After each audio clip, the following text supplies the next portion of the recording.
Friends, welcome to secret of Samayal. இன்னைக்கு நான் பார்க்க போகிறது ரொம்ப இன்ட்ரெஸ்டிங்கான ஒரு சேட் ஐட்டம். நம்ம முன்னாடியே நிறைய சேட் ஐட்டம் பார்த்தோம். அதில் ரொம்ப இம்பார்ட்டண்ட்டான ஒரு சேட் ஐட்டத்தை நான் பண்ணலை.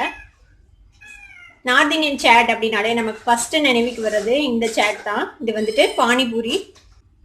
பானிபூரி நம்ம எல்லாருக்குமே ரொம்ப ஃபேவரேட். இது எங்கே பார்த்தாலும் நம்ம நின்று சாப்பிடாம வரமாட்டோம். ஆனால் அது எந்த அளவுக்கு ஹைஜீனாக இருக்கும், ஹெல்த்தியாக இருக்கும் அப்படின்னு நமக்கு தெரியாது. அந்த பானை எந்த தண்ணியில் செய்கிறாங்க அப்படின்னு நமக்கு தெரியாது.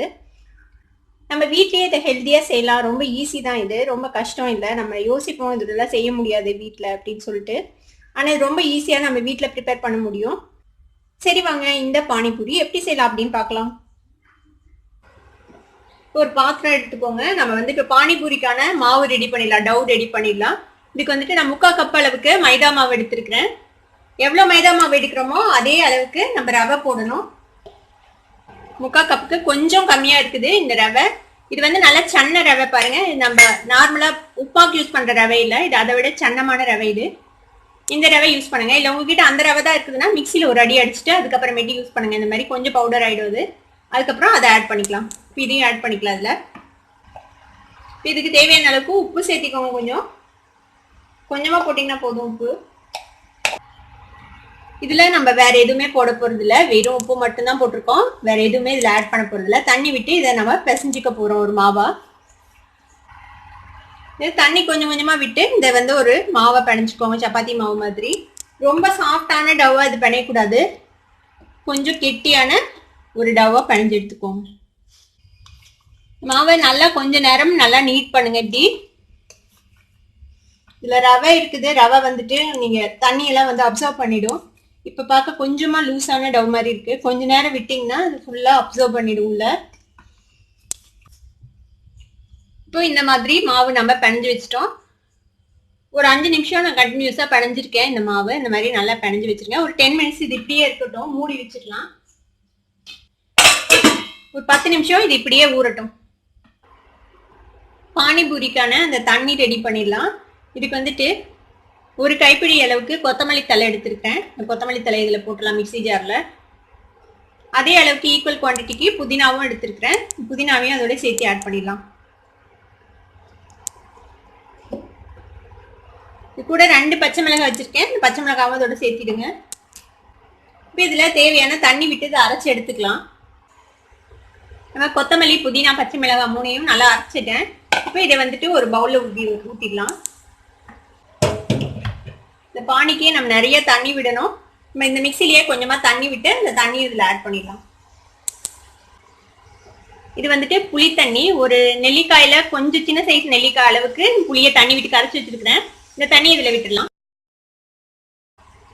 இது ஒரு 2 டீஸ்பூன் அளவுக்கு வெல்லத்தை தண்ணி விட்டு கரைச்சி வச்சிருக்கிறேன். இதையும் வடிகட்டி இதில் ஊற்றிடலாம். இந்த வெல்லத்தோட அளவு உங்களோட ஆப்ஷன் தான். நீங்கள் இனிப்பு எச்சா வேணும்னா கொஞ்சம் எச்சா போட்டுக்கலாம். நம்ம இதில் தனியாக ஸ்வீட் சட்னி செய்ய போகிறது இல்லை. இதுலேயே நம்ம ஸ்வீட் கொஞ்சமாக ஆட் பண்ணிடுறோம். உங்களுக்கு ஸ்வீட்னஸ் எவ்வளோ வேணுமோ அந்தளவுக்கு நீங்கள் இந்த பானியில் அட்ஜஸ்ட் பண்ணி போட்டுக்கோங்க.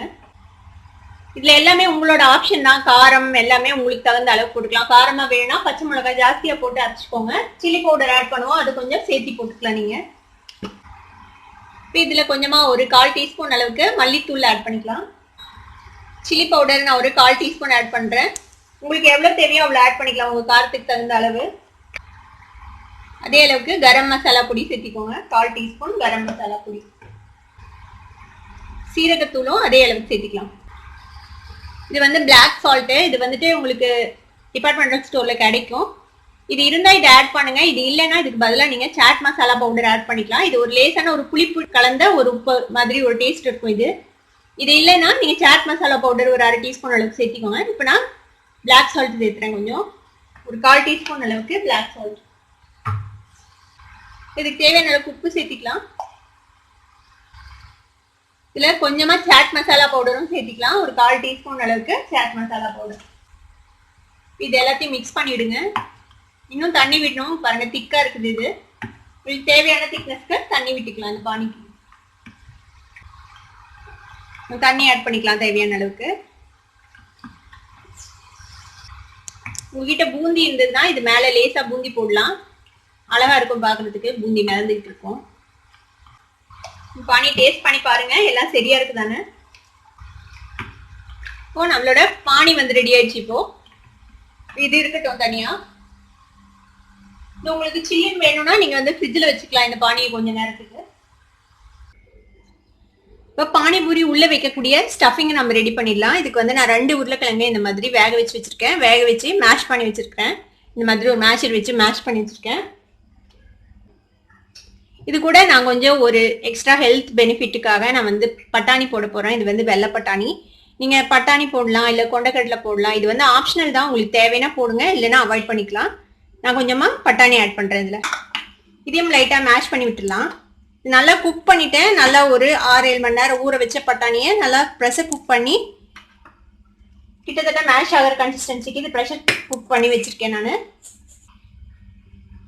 இதுல கொஞ்சமா பச்சை வெங்காயம் சேர்த்திக்கலாம். நல்லா ஃபைனா சாப் பண்ண ஆனியன் சேர்த்திக்கலாம். இதெல்லாம் உங்களுக்கு எவ்வளவு வேணுமோ அவ்வளோ சேர்த்திக்கோங்க.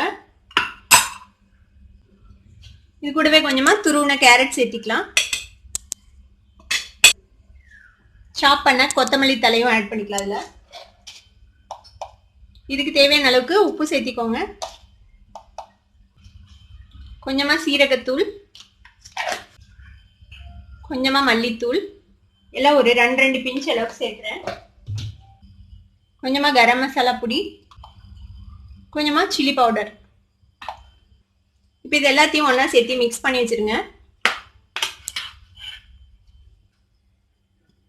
பானிபூரிக்கான ஸ்டஃபிங் ரெடி பண்ணிட்டோம். நம்ம இதை தனியா வச்சிடலாம். இப்போ நம்ம மாவு பிணைஞ்சு வச்சு ஒரு 10 நிமிஷம் ஆயிடுச்சு. இப்போ பார்க்கலாம். பாருங்க, இப்போ கொஞ்சம் கெட்டியாயிடுச்சு. இந்த ரவை வந்துட்டு உங்களுக்கு நம்ம ஊற்றின தண்ணி எல்லாம் அப்சர்வ் பண்ணிடும். இப்போ இதை கொஞ்சம் பெரிய பெரிய உருண்டைகளா நம்ம பிரிச்சுக்கலாம். இதை பெரிய பெரிய பார்ட்டாக பிரிச்சுக்கலாம், 4 பிரிச்சுக்கலாம். இந்த பானிபூரியை கட் பண்ணுறதுக்கு வந்துட்டு நீங்கள் உங்ககிட்ட பானிபூரி சைஸ்க்கு கட் பண்ணுற மாதிரி ஏதாவது கட்டர் இருந்துச்சுன்னா யூஸ் பண்ணலாம். இல்லைன்னா ஏதாவது குட்டி டம்ளர் இல்லை ஏதாவது மூடி இந்த மாதிரி யூஸ் பண்ணலாம். நான் வந்து இந்த நெஸ்கஃபேவோட காஃபியோட மூடி யூஸ் பண்ணுறேன். இது சரியாக இருக்கும் உங்களுக்கு பானிபூரி சைஸ்க்கு. இது வச்சு தான் நான் இன்னைக்கு கட் பண்ண போகிறேன். இது தேய்க்கிறதுக்கு கொஞ்சமாக ட்ரை மைதா மாவு எடுத்துக்கோங்க. இப்போ ஒரு பால் எடுத்து நம்ம இதை ஊற்றிக்கலாம். இதை ஃப்ளாட் பண்ணிட்டு நல்லா மைதாவில் டஸ்ட் பண்ணிக்கோங்க. இதை நம்ம ஓரளவுக்கு சன்னமான சப்பாத்தி மாதிரி தேய்க்கணும். கொஞ்சம் இது ப்ரெஷர் கொடுத்து தான் தேய்க்கணும். ஏன்னா நம்ம இதில் ரவை ஆட் பண்ணியிருக்கிறோம். சப்பாத்தி தேய்க்கிற மாதிரி இது ஈஸியாக தேய்க்க முடியாது. கொஞ்சம் ப்ரெஷர் கொடுத்து இது தேய்ங்க. இது ரொம்ப மொத்தமாகவும் இருக்கக்கூடாது, ரொம்ப சன்னமாகவும் இருக்கக்கூடாது. ரொம்ப சன்னமாக ஆயிடுச்சுன்னா உங்களுக்கு பூரி உப்பி வராது. ரொம்ப மொத்தமாக இருந்ததுன்னா உங்களுக்கு பூரி வந்து ரொம்ப ஹார்டாக இருக்கும். இப்போ இதை நம்ம இந்த மூடி வச்சு நம்ம இதை கட் பண்ணிக்கலாம்.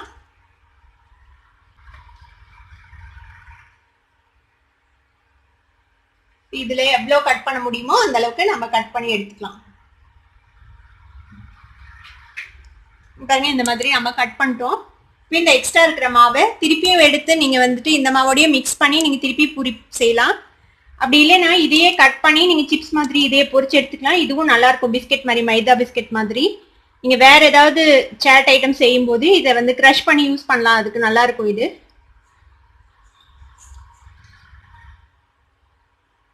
நான் நார்மலா அப்படிதான் பண்ணுவேன். இதை திருப்பியும் ஒன்ஸ் மோர் நம்ம பிணைஞ்சு திருப்பியும் அது பூரியா போட மாட்டேன். நான் இது இப்படியே கட் பண்ணி சின்ன சின்ன பீசஸா கட் பண்ணி இதை பொரிச்சு எடுத்துருவேன் நான். பாருங்க, நம்மளோட பூரி சலவை ரெடி ஆயிடுச்சு. இப்போ இதை நம்ம எப்படி பொரிச்சு எடுக்கலாம்னு பார்க்கலாம். இப்போ எண்ணெய் சூடாயிடுச்சு. இப்போ இதில் நம்ம வந்துட்டு இந்த பானிபூரியை ஒன்று ஒன்றா போடலாம். இதை போட்டு இந்த மாதிரி இப்படி ப்ரெஸ் பண்ணி விடுங்க. இது பாருங்க எவ்வளோ அழகா பப்ளாய் உப்பி வருது பாருங்க, அழகா. இப்போ இதை நல்லா ஃப்ரை பண்ணி எடுக்கணும். இப்போ இன்னொரு பூரி போடலாம். எண்ணெய் நல்லா காஞ்சிருக்கணும். எல்லா பூரியுமே உப்பி உப்பி வரும் அப்படின்னு சொல்ல முடியாது. ஒரு சில பூரிஸ் கொஞ்சம் ஃப்ளாட்டாகவும் வரும். அந்த மாதிரி ஃப்ளாட்டாக வர பூரிஸை நீங்கள் வந்துட்டு நொறுக்கி யூஸ் பண்ணுறதுக்கு யூஸ் பண்ணிக்கலாம், வேற எதுக்காவது யூஸ் பண்ணிக்கலாம்.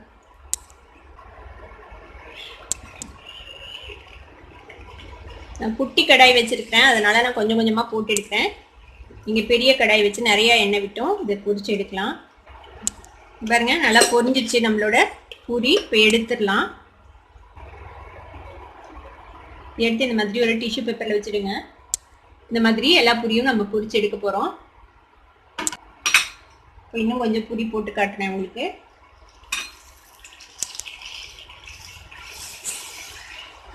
பாருங்க எவ்வளோ அழகாக உப்பி வருது.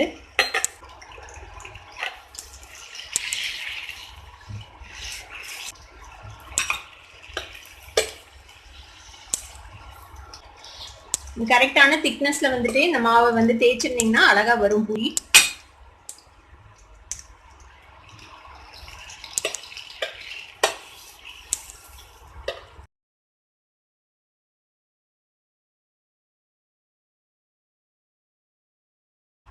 பாருங்க நல்லா ஃப்ரை ஆயிடுச்சு. இதை எடுத்துடலாம். இங்க பாருங்க எல்லா பூரியும் பொரிச்சு எடுத்தாச்சு. நம்ம ரெடி பண்ண அளவு மாவுல கிட்டத்தட்ட ஒரு 50 பூரி நம்ம செய்ய முடியும். கிட்டத்தட்ட எல்லாமே நல்லா வந்திருக்கு பாருங்க. நல்லா உப்பி அழகா வந்திருக்குது. இது வந்து நம்ம அந்த கட் பண்ண மீதியை வந்து நான் திருப்பியும் மாவை பிணைஞ்சு நான் பூரியா பண்ணல. இந்த மாதிரி சின்ன சின்ன பீசஸா கட் பண்ணி அதையும் தனியா பொரிச்சு எடுத்துட்டேன். நான் போட்டதுல பாருங்க ஒரு 2-3 பூரி மட்டும் இந்த மாதிரி ஃபிளாட் ஆயிடுச்சு. இந்த மாதிரி நடக்கும் சம்டைம்ஸ். ஏன்னா நம்ம தேய்க்கிறது வந்து கரெக்டா தேய்க்கலன்னா ஓரத்துல கொஞ்சம் மொத்தமா சன்னமா அந்த மாதிரி ஆயிடும். அந்த டைம்ல இந்த மாதிரி ஃபிளாட்டா வரும் பூரி. அதனால ஒன்றும் பிரச்சனை இல்லை. இது நம்ம வேற எதுக்காவது யூஸ் பண்ணிக்கலாம். இது வந்து மட்ரின்னு சொல்லிட்டு ஒரு ஐட்டம் செய்வாங்க. ஒரு பிஸ்கட் டைப்ல மைதா மாவுல செய்வாங்க நார்த்ல. கிட்டத்தட்ட அது மாதிரி இருக்கும். இது மேல நீங்க சாட் மசாலா தூவி வச்சிட்டீங்கன்னா இது ஒரு ஸ்நாக் மாதிரி சாப்பிடலாம். பிஸ்கெட் மாதிரி நல்லா இருக்கும். நல்லா கிறிஸ்பியா இருக்கும். பாருங்க எவ்வளவு கிறிஸ்பியா இருக்குது. இது நல்லா இருக்கும் சாப்பிட. இல்ல சாட் ஐட்டம்ஸ்ல நீங்க தூவி கூட சாப்பிடலாம். நல்லா இருக்கும் இது. இப்போ பூரியும் ரெடி ஆயிடுச்சு. இப்போ நம்ம இதை எப்படி செட் பண்ணலாம்னு பார்க்கலாம். இப்போ நம்மளோட பூரிஸும் ரெடி ஆயிடுச்சு, ஸ்டஃபிங்கும் ரெடி ஆயிடுச்சு, நம்மளோட பானியும் ரெடி. இப்போ இதில் எப்படி செட் பண்ணலான்னு பார்க்கலாம். இந்த மாதிரி ஒரு பூரி எடுத்துக்கோங்க. இதை வந்துட்டு இந்த மாதிரி இப்படி பிரேக் பண்ணிக்கோங்க. பிரேக் பண்ணிட்டு இந்த மாதிரி உள்ள ஸ்டஃப் பண்ணிக்கலாம் தேவையான அளவுக்கு.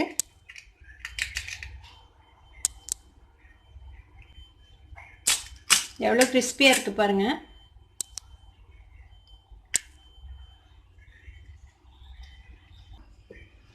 ஓ நம்மளோட ஸ்டஃபிங் பண்ணியாச்சு நம்ம ஒரு பூரியிலையும். இப்போ இதில் வந்து இந்த பானி தேவையான அளவுக்கு ஊற்றி நம்ம அப்படியே சாப்பிட வேண்டியதுதான்.